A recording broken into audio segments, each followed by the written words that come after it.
सर्दियों में मेरी उम्र की लड़कियां ਵਿਆਹ ਕਰਾਉਣ ਦੀਆਂ ਤੇ ਮੈਂ ਬਸ ਰਜਾਈ 'ਚ ਬੈ ਕੇ ਮੋਬਾਈਲ ਹੀ ਵੇਖਣ ਦਈ ਆ ਤੇ ਵੀਡੀਓ ਬਣਾਉਣ ਦਈ ਆ ਤੇ ਸਬਸਕ੍ਰਾइब ਫੇਰ नहीं कोई करता। जब भाई मेरी जरूरत पड़े तब मुझे कॉल करना, भाई हाजिर हो जाएगा। हुण 130 मिस कॉल मारतियां ते वेखो बूथा अड़ के किदा सुता होया वा। प्लाट, गाड़ी, पैसे, ज्वेलरी तो सब देते हैं। मैं तुम्हें हक महर में असला दूंगा। हाँ जी, जेड़ा कोई बोले उन्हें आराम नाल टपा दी फड़ के, बस मेरे घर वालियां नूं बचा लई।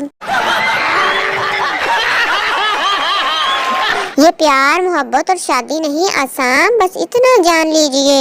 एक अदद शोहरा है, एक अदद शोहर है और ढेर सारे बच्चों को संभालना है।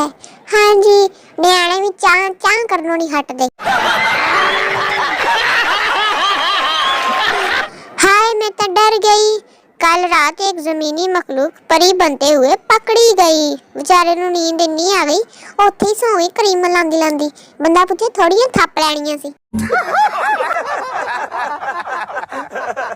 माँ की पूजा और बाप को डंडे, बुनियादी हकूक की इतनी खिलाफ वर्जी।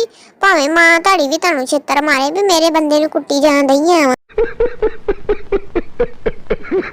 इतनी बड़ी रिंग्स तो सिर्फ आयजा पर सूट करती है। हाँ जी, साडे वर्गियां ते दुपट्टियां दे फस फस च दुपट्टे फाट जाने हैं। हमारा बाकी का अदनान समी कहाँ है, जल्दी दसो। मुझे लगता है इंडिया वाले इन्हें भी पासे ला के खा गए हैं। ऑर्डर्ड, वाह इन्नियां सोहणियां ते डिलीवर्ड होंदियां इदा गोड़े दे मुंह वालियां। इस पिक को अगर क्रॉप किया जाए तो पता भी नहीं चलेगा कि इसमें मेल मॉडल भी है कि नहीं।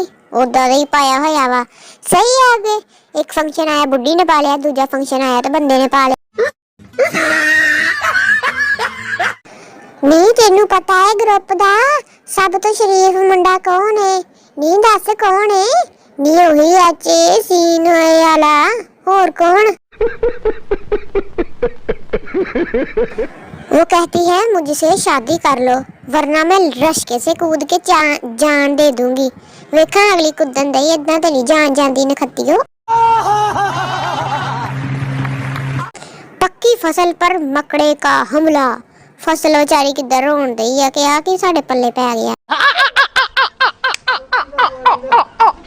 इतलाए आम, जंगल में बगैर निकाह वाले हजरात का दाखिला सख्ती से ममनू है। जेड़ा फड़या गया ना उन्हें पुठियां करके टंग देना तो छित्तर मारने। इसे कहते हैं माँ की दुआ जन्नत की हवा, मगर इस लड़के के साथ तो दादी नानी की भी दुआ मौजूद है। तेंगे मुंडे नूं वेख लो, छाणियां मेरियां लभ गई है।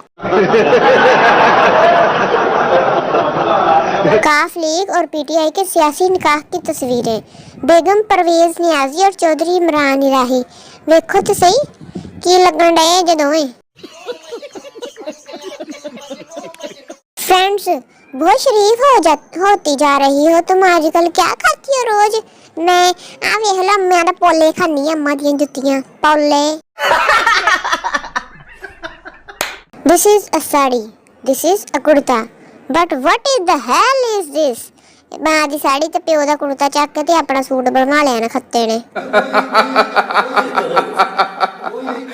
दोस्तों अगर आपको वीडियो पसंद आई हो तो लाइक जरूर करना, कमेंट में बताओ कौन सा मीम सबसे फनी था और सब्सक्राइब करना ना भूलिए, क्योंकि हंसना मना नहीं है लेकिन इस वीडियो को स्किप करना जुर्म है।